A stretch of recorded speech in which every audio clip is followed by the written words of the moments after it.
that you would be mindful of us. What you see is worth looking our way. We are free in ways that we never should be. Sweet release from the grip of these chains. Life gives you straighter from the way my heart no longer can keep from singing. All that is within me cries, you alone be glorified, Emmanuel. God with us. My heart sings a brand new song. The dead is paid, these chains are gone, Emmanuel. God with us. Lord, you know our hearts don't deserve your glory. Still you show a love we cannot afford. Life gives you strength from the way my heart no longer can keep from singing. All that is within me cries, for you alone be glorified, Emmanuel. God with us. My heart sings a brand new song. The dead is paid, these chains are gone, Emmanuel. God with us. Such a tiny offering compared to Calvary.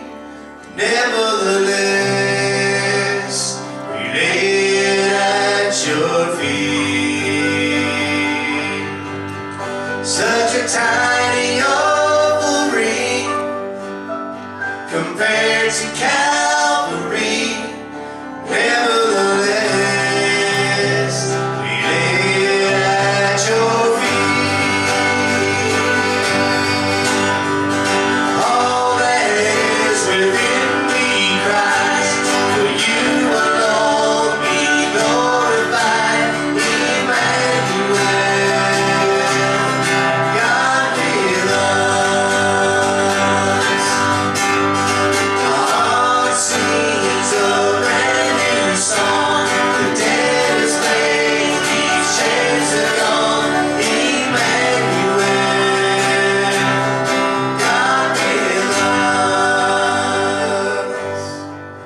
Such a tiny offering compared to Calvary. Nevertheless, we lay it at your feet.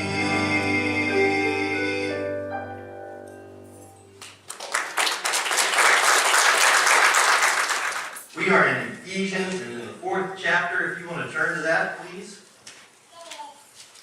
I'll give you half a second. The letter to the Ephesians. We've been having a series for some time now. We took a break for Christmas and the Advent season, but we're back at it. So the 4th chapter and the 14th verse is what we're looking at today. And we read the previous scripture at the call to worship time, where it talked about the church and Christians are supposed to be growing into the full measure of the fullness of Christ. That's a mouthful.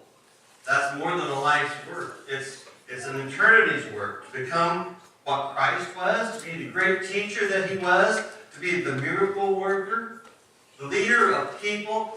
He changed the course of history. This one simple man who had no power or authority changed the entire world, and he's still changing it today because of his teaching and his life and his purpose.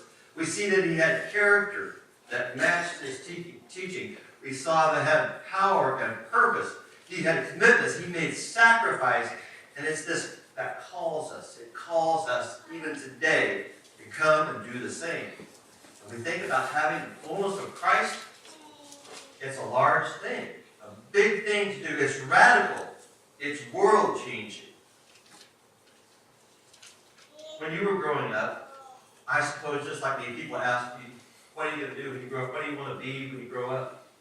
Anybody never asked that? I suppose everybody. What are you going to be? And we don't know. We're little. We're just starting out. We don't know where we're going, but we have all sorts of ideas. Oh, I want to be a cowboy. Anybody ever want to be a cowboy? I've got a picture in my office of me on a little bouncy horse and a cloth diaper. Suave. That's right. Looking good. I was enjoying it. And my kids have a bouncy horse look just like that one. Amazing. Things that last. Well, we are cowboys, or we want to grow into an athlete as we get up to school age. We want to be that person out front. We want to be an actor. I want to be what Dad was. I suppose every boy goes through that, thinking, well, what Dad's doing, that's what I'm going to do too. It just seems logical. But every step of life that we take, it changes our perspective on what our future will be. We have a deeper understanding of what's going on, a deeper understanding of ourselves, a fresh perspective. And it changes as we go through life. And eventually you come to a place in your life that when you think about your future, you realize there's more than just me. Or for your case, it's more than just you. Who else and what else will that life include? We have become parts of teams, and we want that team to succeed, so we give ourselves to that. To a business, we participate in a business and make the whole thing work. We give ourselves to that. Or someday we give ourselves to a family. And we take up that responsibility from day to day to care for ones that can't care for themselves and to do for them the things that they need done, even though it's a great sacrifice, but we do it with joy because of who they are to us, their connection, that we're building our future together. It's the giving that keeps on giving and builds. The fullness of Christ is like that because He worked in the world to change. Paul says to us Christians, realize that there's more to life of faith than Sunday morning in the a.m. It's a community of teaching, it's training, it's a continuing support. It's a family, an extended family, the body of Christ. And to that we should give ourselves. Because in giving to it, it multiplies our lives. It builds us up. It connects us with Christ. It grows us into this fullness of energy and life. We stand one another, or we fall. Let me read Ephesians 4:14 through 16. Having said it, we attain this fullness. He says, then we will no longer be infants, tossed back and forth by the waves and blown here and there by every wind of teaching, and by the cunning and craftiness of people in their deceitful scheming. Instead, speaking the truth in love, we will grow to become in every respect the mature body of Him who is the head, that is Christ. From Him, the whole body, joined and held together by every supporting ligament, grows and builds itself up in love, as each part does its work. You have a pencil, underline that. As each part does its work. Or not, as each part does not do its work. You could also say that.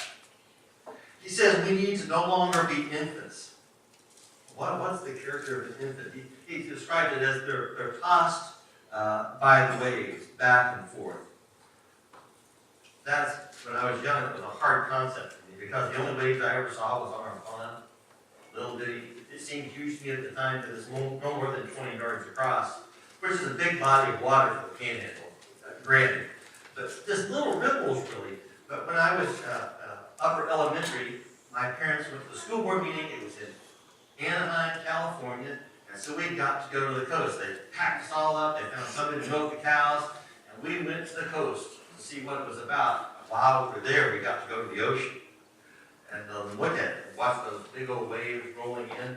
And as I stood on the beach, I looked out, and on the horizon, I get to see this little squarish thing floating. I thought that was an odd shape for a boat. You know, they're supposed to be sharp and pointy. It was this aircraft carrier.